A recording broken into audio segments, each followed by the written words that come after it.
The noise of the battle crashed once again on Elric's consciousness, and he heard with sharper clarity than before the screams of the sailors and the hissing of the reptilian savages, and when he looked out from his shelter, he saw at least half the crew were dead. As he came up on deck, Smiorgan ran up. "I thought you slain, Elric. What became of you?" He was plainly relieved to see his friend still lived. "I sought aid from another plane, but it does not seem to have materialized. I'm thinking we're doomed, and had best try to swim downstream away from here and seek a hiding place in the jungle." "What of Duke Avon? Is he dead?" "He lives, but those creatures are all but impervious to our weapons. This ship will sink ere long." Smiorgan lurched as the deck tilted, and he reached out to grab a trailing rope, letting his long sword dangle by its wrist thong. "They're not attacking the stern at present. We can slip into the water there." "I made a bargain with Duke Avon. I cannot desert him." "Then we'll all perish." "What's that?" Elric bent his head, listening intently. "I hear nothing." It was a whine which deepened in tone until it became a drone. Now Smiorgan heard it also and looked about him, seeking the source of the sound, and suddenly he gasped, pointing upward. "Is that the aid you sought?" There was a vast cloud of them, black against the blue of the sky. Every so often the sun would flash on a dazzling color, a rich blue, green, or red. They came spiraling down towards the ship, and now both sides fell silent, staring skyward. The flying things were like huge dragonflies, and the brightness and richness of their coloring was breathtaking. It was their wings which made the droning sound, which now began to increase in loudness and heighten in pitch as the huge insects sped nearer. Realizing they were the object of the attack, the reptile men stumbled backwards on their long legs, trying to reach the shore before the gigantic insects were upon them. But it was too late for flight. The dragonflies settled on the savages. Soon nothing could be seen of the bodies. The hissing increased and sounded almost pitiful as the insects bore their victims down to the surface and then inflicted on them whatever terrible death it was. Perhaps they stung with their tails. It was not possible for the watchers to see.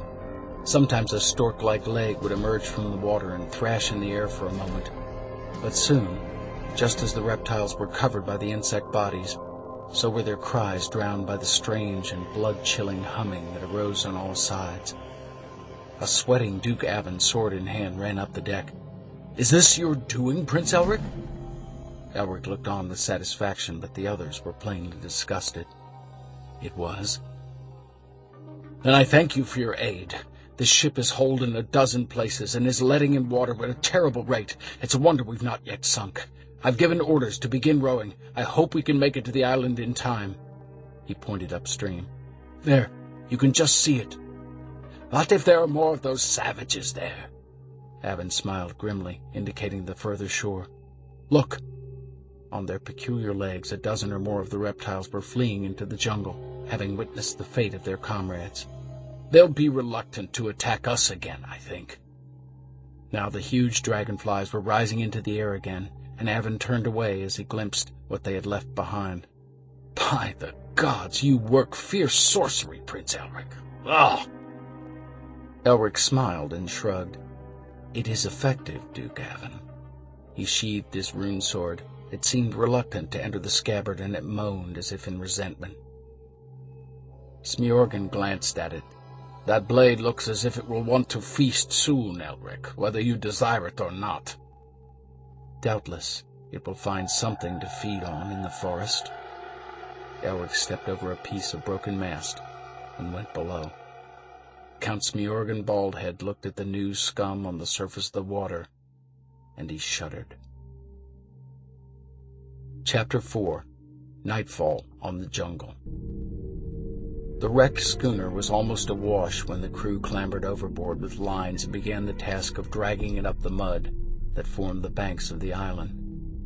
Before them was a wall of foliage that seemed impenetrable. Smiorgan followed Elric. Lowering himself into the shallows, they began to wade ashore. As they left the water and set foot on the hard-baked earth, Smiorgan stared at the forest. No wind moved the trees, and a peculiar silence had descended. No birds called from the trees, no insects buzzed. There were none of the barks and cries of animals they'd heard on their journey upriver. Those supernatural friends of yours seem to have frightened more than the savages away. This place seems lifeless. It is strange. Duke Avon joined them. He discarded his finery, ruined in the fight anyway, and now wore a padded leather jerkin and doeskin breeches. His sword was at his side. We'll have to leave most of our men behind with the ship. They'll make what repairs they can while we press on to find Relin Cren-Ah. He tugged the light cloak about him. Is it my imagination, or is there an odd atmosphere? We have already remarked on it. Life seems to have fled the island. Duke Avon grinned. If all we face is as timid, we have nothing further to fear. I must admit, Prince Elric, that had I wished you harm and then see you conjure these monsters from thin air, I'd think twice about getting too close to you.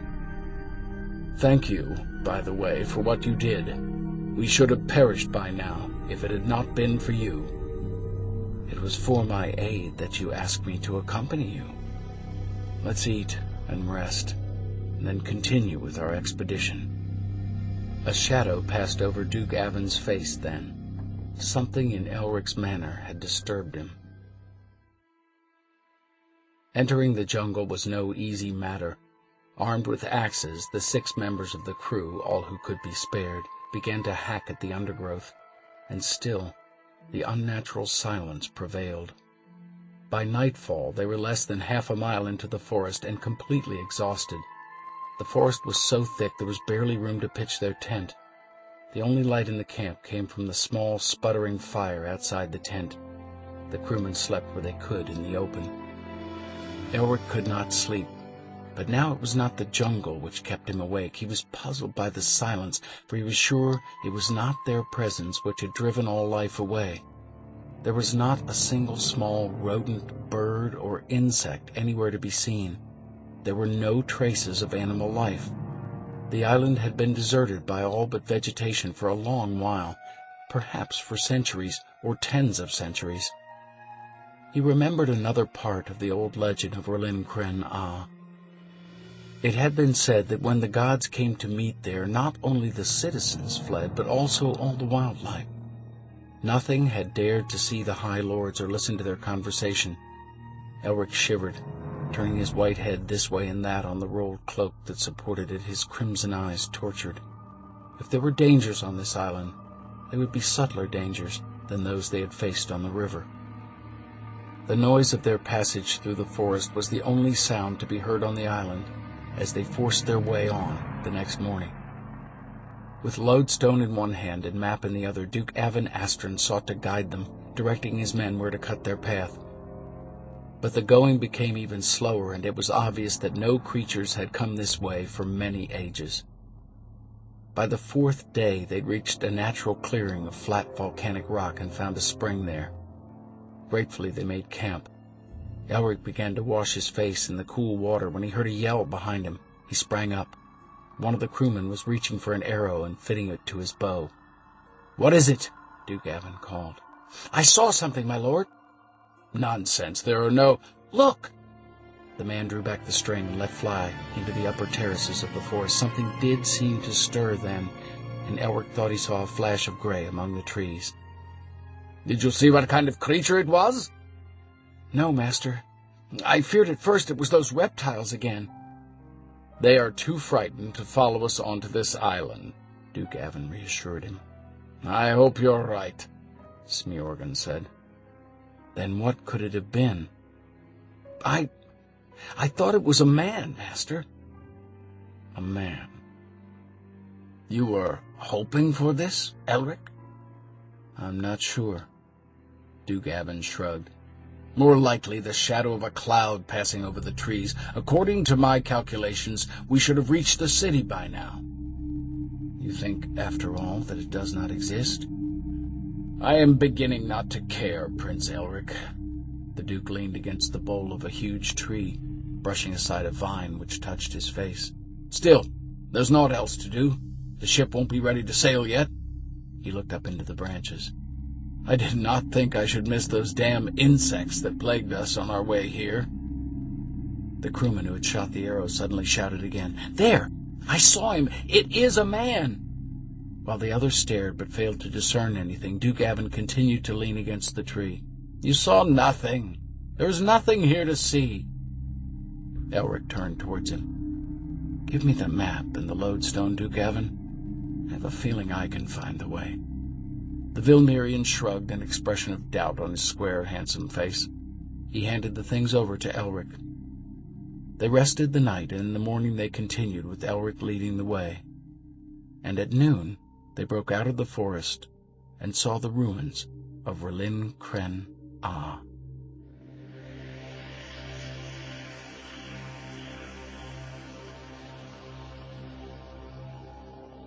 Chapter 5. A Confusion of Prisms. Nothing grew among the ruins of the city. The streets were broken and the walls of the houses had fallen, but there were no weeds flowering in the cracks, and it seemed that the city had but recently been brought down by an earthquake. Only one thing still stood intact, towering over the ruins. It was a gigantic statue of white, gray, and green jade, the statue of a naked youth with a face of almost feminine beauty that turned sightless eyes towards the north. "The eyes," Duke Avon Astron said. "They're gone."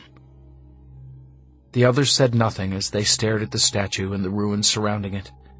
The area was relatively small and the buildings had little decoration. The inhabitants seemed to have been a simple, well-to-do folk, totally unlike the Melnibonéans of the Bright Empire. Elric could not believe the people of R'lyn Cren Ah had been his ancestors. They had been too sane. "The statue's already been looted," said the Duke. "Our damned journey's been in vain." Elric laughed. "Did you really think you'd be able to prise the Jade Man's eyes from their sockets, my lord?" The statue was as tall as any tower of the dreaming city, and the head alone must have been the size of a reasonably large building. Duke Avon pursed his lips and refused to listen to Elric's mocking voice. "We may yet find the journey worth our while. There were other treasures in R'lyn Cren Ah. Come." He led the way into the city. Very few of the buildings were even partially standing, but they were nonetheless fascinating, if only for the peculiar nature of their building materials, which were of a kind the travelers had never seen before. The colors were many, but faded by time, soft reds and yellows and blues, and they flowed together to make almost infinite combinations. Elric reached out to touch one wall, and was surprised at the cool feel of the smooth material. It was neither stone, nor wood, nor metal. Perhaps it had been brought here from another plane.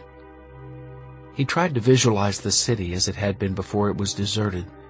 The streets had been wide, there had been no surrounding wall, the houses had been low and built around large courtyards. If this was indeed the original home of his people, what had happened to change them from the peaceful citizens of R'lyn Cren Ah to the insane builders of Imrir's bizarre and dreaming towers? Elric had thought he might find a solution to a mystery here, but instead he'd found another mystery. It was his fate, he thought, shrugging to himself. And then the first crystal disk hummed past his head and smashed against a collapsing wall. The next disk split the skull of a crewman, and a third nicked Smiorgan's ear before they'd thrown themselves flat among the rubble. "They're vengeful, those creatures," Avon said with a hard smile. "They'll risk much to pay us back for their comrades' deaths." Terror was on the face of each surviving crewman, and fear had begun to creep into Avon's eyes. More discs clattered nearby, but it was plain that the party was temporarily out of sight of the reptiles. Smiorgan coughed as white dust rose from the rubble and caught in his throat. "You'd best summon those monstrous allies of yours again, Elric." Elric shook his head. "I cannot. My ally said he would not serve me a second time." He looked to his left, where the four walls of a small house still stood. There seemed to be no door, only a window. "Then call for something," the Count said urgently. "Anything." "I'm not sure." Then Elric rolled over and sprang for the shelter. flinging himself through the window to land on a pile of masonry that grazed his hands and knees. He staggered upright. In the distance he could see the huge blind statue of the god dominating the city. This was said to be an image of Eriac, though it resembled no image of Eriac Elric remembered. Did that image protect R'lyn Cren-Ah, or did it threaten it? Someone screamed. He glanced through the opening and saw that a disc had chopped through a man's forearm. He drew Stormbringer and raised it, facing the Jade statue. "Eriac," he cried. "Eriac, aid me." Black light burst from the blade, and it began to sing, as if joining in Elric's incantation. "Eriac." Would the demon come? Often the patron of the kings of Melniboné refused to materialize, claiming that more urgent business called him, business concerning the eternal struggle between law and chaos. Eriac! Sword and man were now wreathed in a palpitating black mist, and Elric's white face was flung back, seeming to writhe as the mist writhed. "Eriac, I beg thee to aid me. It is Elric who calls thee." And then a voice reached his ears. It was a soft, purring, reasonable voice. It was a tender voice. "Elric, I am fondest of thee. I love thee more than any other mortal, but aid thee I cannot. Not yet." Elric cried desperately. "Then we are doomed to perish here." "Thou canst escape this danger. Flee alone into the forest. Leave the others while thou hast time. Thou hast a destiny to fulfill elsewhere and elsewhen." "I will not desert them." "Thou art foolish, sweet Elric." "Eriac, since Melniboné's founding thou hast aided her kings. Aid her last king this day." "I cannot dissipate my energies. A great struggle looms, and it would cost me much to return to R'lyn Cren-Ah. Flee now. Thou shalt be saved. Only the others will die." And then the Duke of Hell had gone. Elric sensed the passing of his presence. He frowned, fingering his belt pouch, trying to recall something he'd once heard. Slowly, he resheathed the reluctant sword. Then there was a thump, and Smjorgen stood panting before him. "Well, is aid on the way?" "I fear not." Elric shook his head in despair. "Once again, Eriac refuses me. Once again he speaks of a greater destiny, a need to conserve his strength." "Your ancestors could have picked a more tractable demon as their patron. Our reptilian friends are closing in. Look!" Smjorgen pointed to the outskirts of the city. A band of about a dozen stilt-legged creatures were advancing, their huge clubs at the ready. There was a scuffling noise from the rubble on the other side of the wall, and Avin appeared, leading his men through the opening. He was cursing. "No extra aid is coming, I fear," Elric told him. The Vilmirian smiled grimly. "Then the monsters out there knew more than did we." "It seems so." "We'll have to try and hide from them. We'd not survive a fight." The little party left the ruined house and began to inch its way through what cover it could find, moving gradually nearer to the center of the city and the statue of the Jade Man. A sharp hiss from behind told them the reptile warriors had sighted them again, and another Vilmirian fell with a crystal disc protruding from his back. They broke into a panicky run. Ahead now was a red building of several stories which still had its roof. "In there," said Duke Avin. With some relief, they dashed unhesitatingly up worn steps and through a series of dusty passages until they paused to catch their breath in a great gloomy hall. The hall was completely empty, and a little light filtered through the cracks in the wall. "This place has lasted better than the others," Duke Avin said. "I wonder what its function was. A fortress, perhaps. They seem not to have been a warlike race. I suspect the building had some other function." The three surviving crewmen were looking fearfully about them, They looked as if they would have preferred to have faced the reptile warriors outside. Elric began to cross the floor and then paused as he saw something painted on the far wall. Smiorgan saw it too. "What's that, friend Elric?" Elric recognized the symbols as the written high speech of old Melniboné, but it was subtly different, and it took him a short time to decipher its meaning. "Know you what it says, Elric?" Dugavin said. "Aye, but it's cryptic enough. It says, 'If thou hast come to slay me, then thou art welcome. If thou hast come without the means to awaken the Jade Man, then be gone.'" "Is it addressed to us, I wonder, or has it been there for a long while?" "It could have been inscribed at any time during the past 10,000 years. Smiorgan walked up to the wall and reached out to touch it. "I would say it was fairly recent, the paint still being wet." Elric frowned. "Then there are inhabitants here still. Why do they not reveal themselves?" "Could those reptiles out there be the denizens of Rlincren? Said Avon. "There's nothing in the legend that says they were humans who fled this place." Elric's face clouded, and he was about to make an angry reply when Smiorgan interrupted. "Perhaps there is just one inhabitant. Is that what you are thinking, Elric? The creature doomed to live? Those sentiments could be his." Elric put his hands to his face and made no reply. "Come," said Avon. "We've no time to debate on legends." He strode across the floor and entered another doorway, beginning to descend steps. As he reached the bottom, they heard him gasp.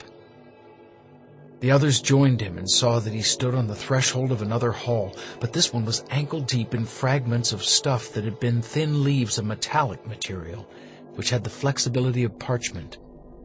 Around the walls were thousands of small holes, rank upon rank, each with a character painted over it. "What is it?" said Smiorgan. Elric stooped and picked up one of the fragments. This had half a Melnibonéan character engraved on it. There had even been an attempt to obliterate this. It was a library. The library of my ancestors. Someone has tried to destroy it. These scrolls must have been virtually indestructible, yet a great deal of effort has gone into making them indecipherable. He kicked at the fragments. Plainly, our friend, or friends, is a consistent hater of learning. "Plainly," said Avon. The value of these scrolls to the scholar, all destroyed." To limbo with the scholar. Their value to me was quite considerable. Smiorgan put a hand on his friend's arm, and Elric shrugged it off. I had hoped. Smiorgan cocked his bald head. "Those reptiles have followed us into the building by the sound of it." They heard the distant sound of strange footsteps in the passages behind them. The little band of men moved as silently as they could through the ruined scrolls and crossed the hall till they entered another corridor, which led sharply upward. Then, suddenly, daylight was visible. Elric peered ahead. The corridor has collapsed ahead of us and is blocked by the look of it. The roof's caved in. We may be able to escape through the hole. They clambered upward over the fallen stones, glancing warily behind them for signs of their pursuers. At last they emerged into the central square of the city. On the far sides of this square were placed the feet of the great statue, which now towered high above their heads. Directly before them were two peculiar constructions which, unlike the rest of the buildings, were completely whole. They were domed and faceted, and were made of some glass-like substance which diffracted the rays of the sun. From below they heard the reptile men advancing down the corridor. "We better seek shelter in the nearest of those domes," said Elric. He broke into a trot, leading the way. The others followed him through the irregularly shaped opening of the base of the dome. Once inside, however, they hesitated, shielding their eyes and blinking heavily as they tried to discern their way. "It's like a maze of mirrors," said Smiorgan. "By the gods, I've never seen a better. Was that its function, I wonder?" Corridors seemed to go off in all directions, yet they might be nothing more than reflections of the passage they were in. Cautiously, Elric began to continue further into the maze, the 5 others following him.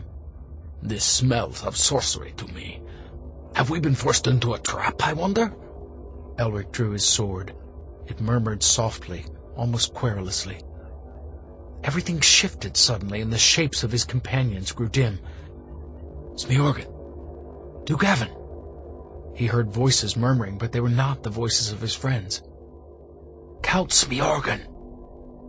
But then the burly Sea Lord faded away altogether, and Elric was alone.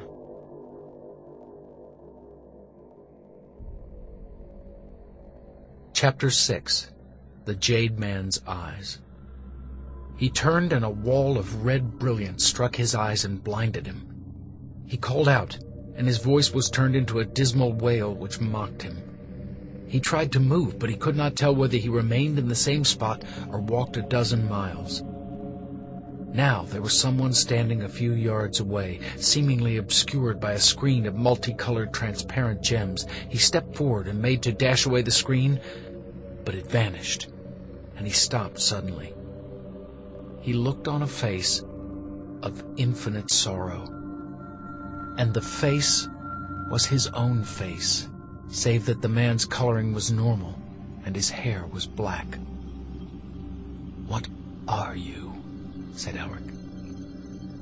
"I have had many names. One is Ericose. I have been many men. Perhaps I am all men." "But you're like me." "I am you." "No."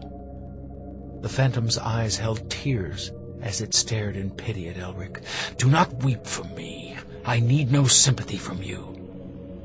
"Perhaps I weep for myself, for I know our fate." "And what is that?" "You would not understand. Tell me." "Ask your gods." Elric raised his sword. Fiercely he said, "No, I'll have my answer from you." And the phantom faded away. Elric shivered. Now the corridor was populated by 1,000 such phantoms. Each murmured a different name, each wore different clothes, but each had his face, if not his coloring. "Begone! Oh, gods, what is this place?" And at his command, they disappeared. "Elric!" The albino whirled, sword ready, but it was Duke Avin Astron. He touched his own face with trembling fingers, but said levelly, "I must tell you that I believe I am losing my sanity, Prince Elric." "What have you seen?" "Many things. I cannot describe them." "Where are Smiorgan and the others?" "Doubtless each went his separate way, as we did." Elric raised Stormbringer and brought the blade crashing against a crystal wall. The black sword moaned, but the wall merely changed its position. But through a gap, Elric now saw ordinary daylight. "Come, Duke Avin. There is an escape." Avin, dazed, followed him, and they stepped out of the crystal and found themselves in the central square of R'lyn Cren Ah. But there were noises. Carts and chariots moved about the square. Stalls were erected on one side. People moved peacefully about. And the Jade Man did not dominate the sky above the city. Here, there was no Jade Man at all. Elric looked at the faces. They were the eldritch features of the folk of Melniboné. Yet these had a different cast to them which he could not at first define, and then he recognized what they had. It was tranquility. He reached out his hand to touch one of the people. "Tell me, friend, what year—" But the man did not hear him. He walked by. Elric tried to stop several of the passers-by, but not one could see or hear him. "How did they lose this peace?" said the Duke. "How did they become like you, Prince Elric?" Elric almost snarled as he turned sharply to face the Vilmirian. "Be silent. Perhaps this is merely an illusion. Perhaps. But I am sure this is how they lived until the coming of the High Ones. You blame the gods, then? I blame the despair that the gods brought. I understand. He turned back towards the great crystal and then stood listening. Do you hear that voice, Prince Elric? What is it saying? Elric heard the voice. It seemed to be coming from the crystal. It was speaking the old tongue of Melniboné, but with a strange accent. "This way," it said. "This way." I have no liking to return there. Avon said, "What choice have we?" They stepped together through the entrance. Again they were in the maze that could be one corridor or many, and the voice was clearer. "Take 2 paces to your right." Avon glanced at Elric. "What was that?" Elric told him. "Shall we obey?" Aye. There was resignation in the albino's voice. They took 2 paces to their right. "Now 4 to your left." They took 4 paces to their left. "Now 1 forward." They emerged into the ruined square of Relin Kren Ah. Smiorgan and 1 Vilmirian crewman stood there. "Where are the others?" Avon demanded. "Ask him," Smiorgan said wearily, gesturing with the sword in his right hand. They stared at the man who was either an albino or a leper. He was completely naked, and he bore a distinct likeness to Elric. At first, Elric thought this was another phantom, but then he saw there were also several differences in their faces. There was something sticking from the man's side, just above the 3rd rib. With a shock, Elric recognized it was the broken shaft of a Vilmirian arrow. The naked man nodded. "Aye, the arrow found its mark, but it could not slay me, for I am Josui Krelnrare." "You believe yourself to be the creature doomed to live," said Elric. "I am he. Do you think I tried to deceive you?" Elric glanced at the arrow shaft and shook his head. "You are 10,000 years old?" Avon stared at him. "What does he say?" asked Josui Krelnrare. Elric translated. "Is that all it's been?" The man sighed. Then he looked intently at Elric. "You are of my race?" "It seems so." "Of what family?" "Of the royal line." "Then you have come at last." "I, too, am of that line." "I believe you." "I noticed that the Olab seek you." "The Olab?" "Those primitives with the clubs." "Aye, we encountered them on our journey upriver. I will lead you to safety. Come." Elric followed Josui Krelnrare to take them across the square to where part of a tottering wall still stood. The man then lifted a flagstone and showed them steps leading down into the darkness. They followed him, descending cautiously as he caused the flagstone to lower itself above their heads. And then they found themselves in a room lit by crude oil lamps. Save for a bed of dried grasses, the room was empty. "You live sparely," said Elric. "I have need for nothing else. My head is sufficiently furnished." "Where do the Olab come from?" "They are but recently arrived in these parts. Scarcely 1,000 years ago, or perhaps half that time. They came from further upriver after some quarrel with another tribe. They do not usually come to the island. You must have killed many of them for them to wish you such harm." "We killed many." Josui Krelnrare gestured at the others who were staring at him in some discomfort. "And these? Primitives also, eh? They are not of our folk." "There are few of our folk left." "What does he say?" Duke Avon asked. "He says that those reptile warriors are called the Olab." "And was it the Olab who stole the Jade man's eyes?" When Elric translated the question, the creature doomed to live was astonished. "Did you not know, then?" "Know what?" "Why, you have been in the Jade man's eyes. Those great crystals in which you wandered? That is what they are." Chapter 7. The irony of it. When Elric offered this information to Duke Avon, the Vilmirian burst into laughter. He flung his head back and roared with mirth while the others looked gloomily on. The cloud that had fallen across his features of late suddenly cleared, and he became again the man whom Elric had first met. Smiorgan was the next to smile, and even Elric acknowledged the irony of what had happened to them. Those crystals fell from his face like tears soon after the High Ones departed, continued Josui Crown Rare. So, the High Ones did come here. Aye, the Jade Man brought the message, and all the folk departed, having made their bargain with him.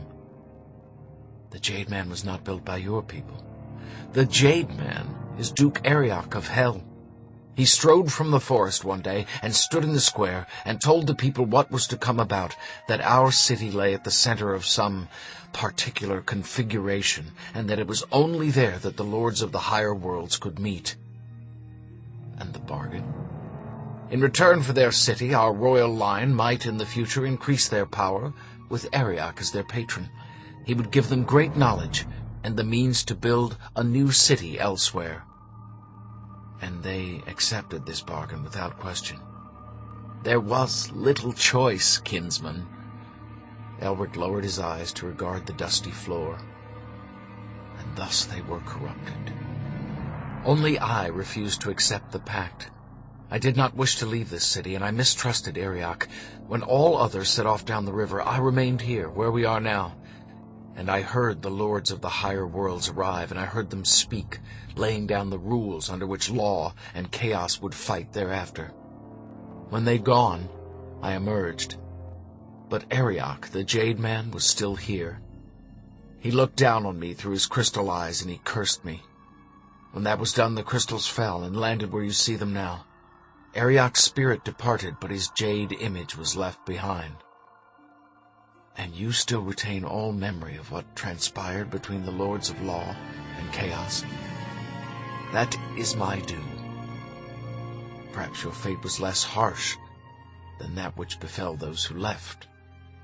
I am the last inheritor of that particular doom. Josui Crown Rare looked puzzled, and then he stared into Elric's eyes, and an expression of pity crossed his face. I had not thought there was a worse fate, but now I believe there might be. Elric said urgently, "Ease my soul at least. I must know what passed between the High Lords in those days. I must understand the nature of my existence. As you at least understand yours, tell me, I beg you." Josui Crown Rare frowned and stared deeply into Elric's eyes. "Do you not know all my story, then? Is there more?" "I can only remember what passed between the High Lords, but when I try to tell my knowledge aloud or write it down, I cannot." Elric grasped the man's shoulder. "You must try. You must try." "I know that I cannot." Seeing the torture in Elric's face, Smiorgan came up to him. "What is it, Elric?" Elric's hand clutched his head. "Our journey has been useless." Unconsciously, he used the old Melnibonéan tongue. "It need not be, for me at least. Tell me, how did you find this city? Was there a map?" "This one?" "Aye, that is the one. Many centuries ago, I put it into a casket which I placed in a small trunk. I launched the trunk into the river, hoping that it would follow my people, and they would know what it was.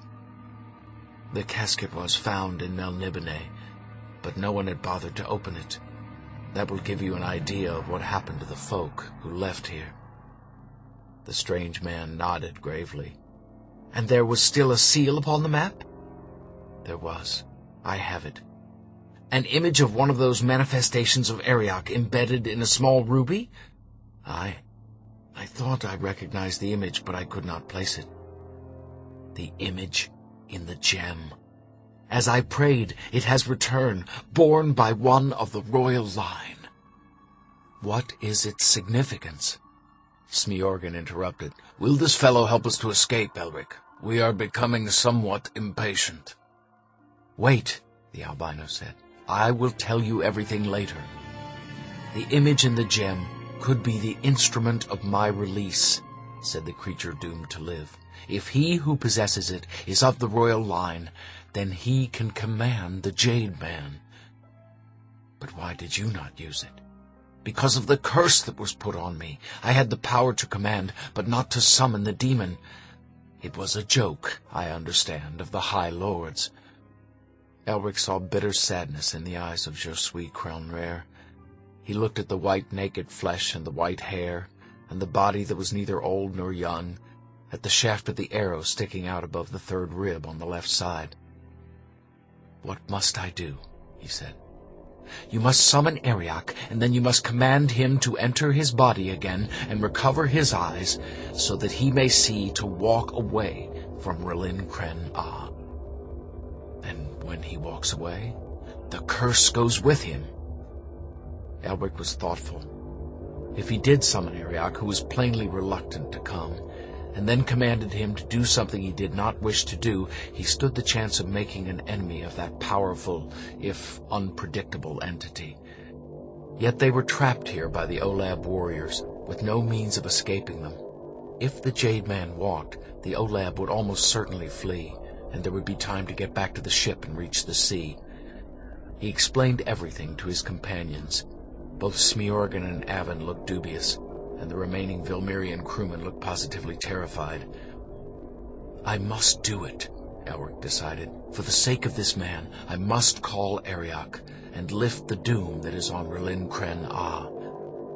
"And bring a greater doom to us," the Duke said, putting his hand automatically on his sword hilt. "No, I think we should take our chances with the Olab. Leave this man. He is mad. He raves. Let's be on our way." "Go if you choose," Elric said. "But I will stay with the creature doomed to live." "Then you will be here forever. You cannot believe his story." "But I do believe it." "You must come with us. Your sword will help. Without it, the Olab will certainly destroy us." "You saw that Stormbringer has little effect against the Olab." "And yet it has some. Do not desert me, Elric." "I am not deserting you. I must summon Eriak. That summoning will be to your benefit, if not to mine." "I am unconvinced." "It was my sorcery you wanted on this venture. Now you shall have my sorcery." Avon backed away. He seemed to fear something more than the Olab, more than the summoning. He seemed to read a threat in Elric's face, of which even Elric was unaware. "We must go outside," said Josui Cranrare. "We must stand beneath the Jade Man." "And when this is done, how will we leave Relin Kren Ah?" "There is a boat. It has no provisions, but much of the city's treasure is on it. It lies at the west end of the island." "That is some comfort. And you could not use it yourself?" "I could not leave." "Is that part of the curse?" "Aye, the curse of my timidity." "Timidity has kept you here 10,000 years?" "Aye." They left the chamber and went out into the square. Night had fallen, and a huge moon was in the sky. From where Elric stood, it seemed to frame the Jade Man's sightless head like a halo. It was completely silent. Elric took the image in the gem from his pouch and held it between forefinger and thumb of his left hand. With his right he drew Stormbringer. Avon, Smiorgan, and the Vilmirian crewmen fell back.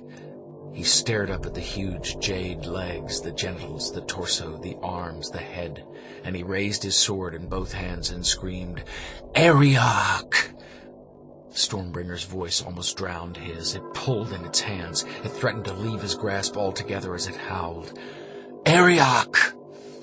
All the Watchers saw now was the throbbing, radiant sword, the white face and hands of the albino, and his crimson eyes glaring through the blackness. "Eriak!" Then a voice which was not Eriak's came to Elric's ears, and it seemed that the sword itself spoke. "Elric, Eriak must have blood and souls. Blood and souls, my lord. No! These are my friends, and the Olab cannot be harmed by Stormbringer. Eriak must come without the blood, without the souls." "Only those can summon him for certain," said a voice more clearly now. It was sardonic, and it seemed to come from behind him. He turned, but there was nothing there. He saw Duke Avon's nervous face, and as his eyes fixed on the Vilmirian's countenance, the sword swung around, twisting against Elric's grip and plunging towards the Duke. "No," said Elric. "Stop!" But Stormbringer would not stop until it had plunged deep into Duke Avon's heart and quenched its thirst. The crewman stood transfixed as he watched his master die. Duke Avon writhed. "Elric, what treachery do you... no!" He jerked. "Please!"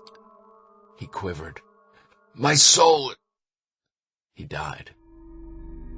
Elric withdrew the sword and cut the crewman down as he ran to his master's aid. The action had been without thought. "Now Arioch has his blood in his souls," he said coldly. "Let Arioch come."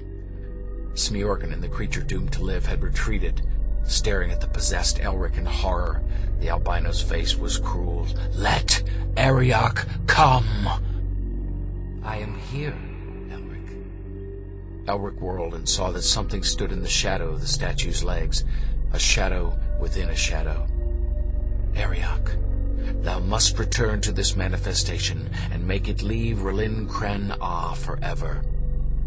"I do not choose to, Elric." "Then I must command thee, Duke Arioch." "Command? Only he who possesses the image in the gem may command Arioch, and then only once." "I have the image in the gem." Elric held up the tiny object. "See?" The shadow within a shadow swirled for a moment as if in anger. "If I obey your command, you will set in motion a chain of events which you might not desire," Arioch said, speaking suddenly in low Melnibonéan, as if to give extra gravity to his words. "Then let it be. I command you to enter the Jade Man and pick up its eyes so that it might walk again. Then I command you to leave here and take the curse of the High Ones with you. When the Jade Man ceases to guard the place where the High Ones meet, then the great struggle of the upper worlds begins on this plane.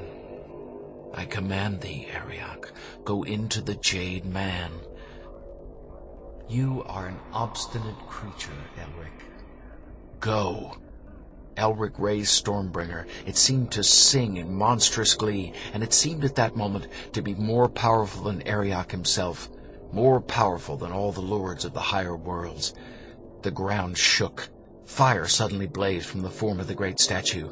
The shadow within a shadow disappeared, and the Jade Man stooped. Its great bulk bent over Elric, and its hands reached past him, groped for the two crystals that lay on the ground. Then it found them, and took one in each hand, straightening its back. Elric stumbled towards the far corner of the square where Smiorgan and Josui Crown Rare already crouched in terror. A fierce light now blazed from the Jade Man's eyes, and the jade lips parted. "It is done, Elric," said a huge voice. Josui Crown Rare began to sob. "Then go, Arioch." "I go. The curse is lifted from Relin Kren and from Josui Crown Rare, but a greater curse now lies upon your whole plane." "What is this, Arioch? Explain yourself." "Soon you will have your explanation. Farewell." The enormous legs of Jade moved suddenly, and in a single step had cleared the ruins and begun to crash through the jungle. In a moment, the Jade Man had disappeared. Then, the creature doomed to live laughed. It was a strange joy that he voiced. Smiorgan blocked his ears. "And now your blade must take my life. I can die at last." Elric passed his hand across his face. He'd hardly been aware of any of the recent events. "No, I cannot," and Stormbringer flew from his hand, flew to the body of the creature doomed to live, and buried itself in his chest. And as he died, Josui Crown Rare laughed. He fell to the ground and his lips moved. A whisper came from them. Elric stepped nearer to hear. "The sword has my knowledge now. My burden has left me." The eyes closed. Josui Crown Rare's 10,000-year lifespan had ended. Weakly, Elric withdrew Stormbringer and sheathed it. He stared down at the body of the creature doomed to live. Then he looked up, questioningly, at Smiorgan. The burly Sea Lord turned away. The sun began to rise. Gray dawn came. Elric watched the corpse of Josui Crown Rare turn to powder that was stirred by the wind and mixed with the dust of the ruins. He walked back across the square to where Duke Avon's twisted body lay, and he fell to his knees beside it. You were warned, Duke Avon Astron of Old Rolmar, that ill befell those who link their fortunes with Elric of Melniboné. But you thought otherwise. Now you know. With a sigh, he got to his feet. Smiorgan stood beside him. The sun was now touching the taller parts of the ruins. Smiorgan reached out and gripped his friend's shoulder. The Olab have vanished. I think they've had their fill of sorcery. Another man has been destroyed by me, Smiorgan. Am I forever to be tied to this cursed sword? I must discover a way to rid myself of it, or my heavy conscience will bear me down so that I cannot rise at all. Smiorgan cleared his throat, but was otherwise silent. I will lay Duke Avon to rest. You go back to where we left the ship, and tell the men that we come. Smiorgan began to stride across the square toward the east. Elric tenderly picked up the body of Duke Avon and went towards the opposite side of the square to the underground room where the creature doomed to live had lived out his life for 10,000 years. It seemed so unreal to Elric now, but he knew it had not been a dream, for the Jade man had gone. His tracks could be seen through the jungle. Whole clumps of trees had been flattened. He reached the place and descended the stairs and laid Duke Avon down on the bed of dried grasses. Then he took the Duke's dagger, and for want of anything else, dipped it in the Duke's blood and wrote on the wall above the corpse. This was Duke Avon Astron of Old Rolmar. He explored the world and brought much knowledge and treasure back to Vilmir, his land. He dreamed and became lost in the dream of another, and so died. He enriched the young kingdoms, and thus encouraged another dream. He died so that the creature doomed to live might die, as he desired. Elric paused, then he threw down the dagger. He could not justify his own feelings of guilt by composing a high-sounding epitaph for the man he had slain. He stood there breathing heavily, then once again picked up the dagger. He died because Elric of Melniboné desired a peace and a knowledge he could never find. He died by the Black Sword. Outside, in the middle of the square at noon, still lay the lonely body of the last Vilmirian crewman. Nobody had known his name, nobody felt grief for him or tried to compose an epitaph for him. The dead Vilmirian had died for no high purpose, followed no fabulous dream. Even in death, his body would fulfill no function. On this island there was no carrion eater to feed.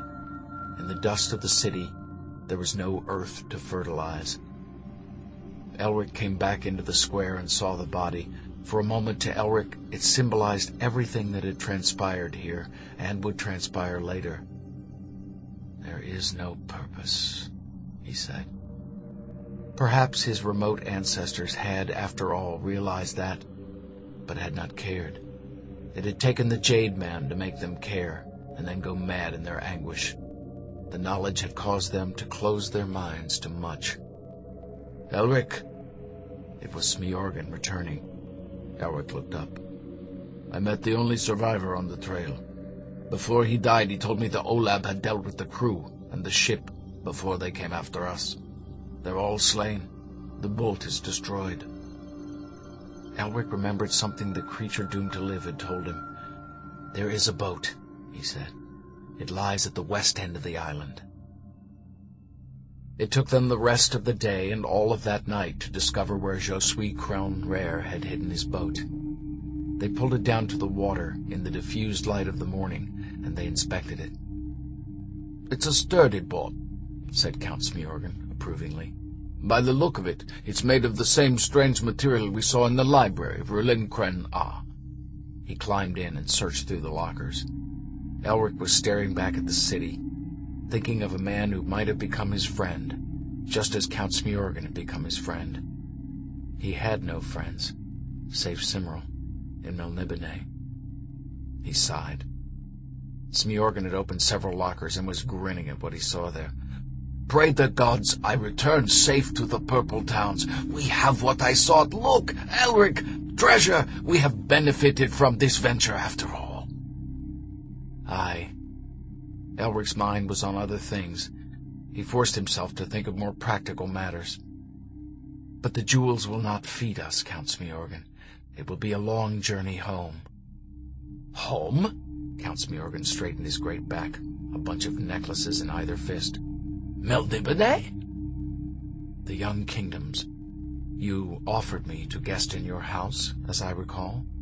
"For the rest of your life, if you wish. You saved my life, friend Elric. Now you have helped me save my honor." "These past events have not disturbed you. You saw what my blade can do to friends as well as enemies." "We do not brood, we of the Purple Towns. And we are not fickle in our friendships. You know an anguish, Prince Elric, that I'll never feel, never understand. But I have already given you my trust. Why should I take it away again? This is not how we are taught to behave in the Purple Towns." Count Smyorgan brushed at his black beard, and he winked. "I saw some cases of provisions among the wreckage of Avon's schooner. We'll sail around the island and pick them up." Elric tried to shake the black mood from himself, but it was hard, for he'd slain a man who had trusted him, and Smyorgan's talk of trust only made the guilt heavier. Together they launched the boat into the weed-thick water, and Elric looked back once more at the silent forest, and a shiver passed through him. He thought of all the hopes he'd entertained on the journey upriver, and he cursed himself for a fool. He tried to think back, to work out how he had come to this place, but too much of the past was confused with those singularly graphic dreams to which he was prone. Had Saxif Dawn and the world of the blue sun been real? Even now it faded. Was this place real? There was something dreamlike about it. It seemed to him he had sailed on many fateful seas since he had fled from Picarade. Now the promise of the peace of the Purple Towns was very dear to him. Soon the time must come when he must return to Cimmerl in the dreaming city, to decide if he was ready to take up the responsibilities of the bright empire of Melniboné. But until that moment he would guest with his new friend Smyorgan and learn the ways of the simpler, more direct folk of Menai. As they raised the sail and began to move with the current, Elric said to Smyorgan suddenly, "You trust me then, Count Smyorgan?" The Sea Lord was a little surprised by the directness of the question. He fingered his beard. "Aye," he said at length, "as a man. But we live in cynical times, Prince Elric. Even the gods have lost their innocence, have they not?" Elric was puzzled. "Do you think that I shall ever betray you, as I betrayed Avon back there?" Smyorgan shook his head. "It's not in my nature to speculate on such matters. You are loyal, Prince Elric. You feign cynicism, yet I think I've rarely seen a man so much in need of a little real cynicism." He smiled. "Your sword betrayed you, did it not?" "To serve me, I suppose." "Aye, there's the irony of it. Man may trust man, Prince Elric, but perhaps we'll never have a truly sane world until men learn to trust mankind. That would mean the death of magic, I think."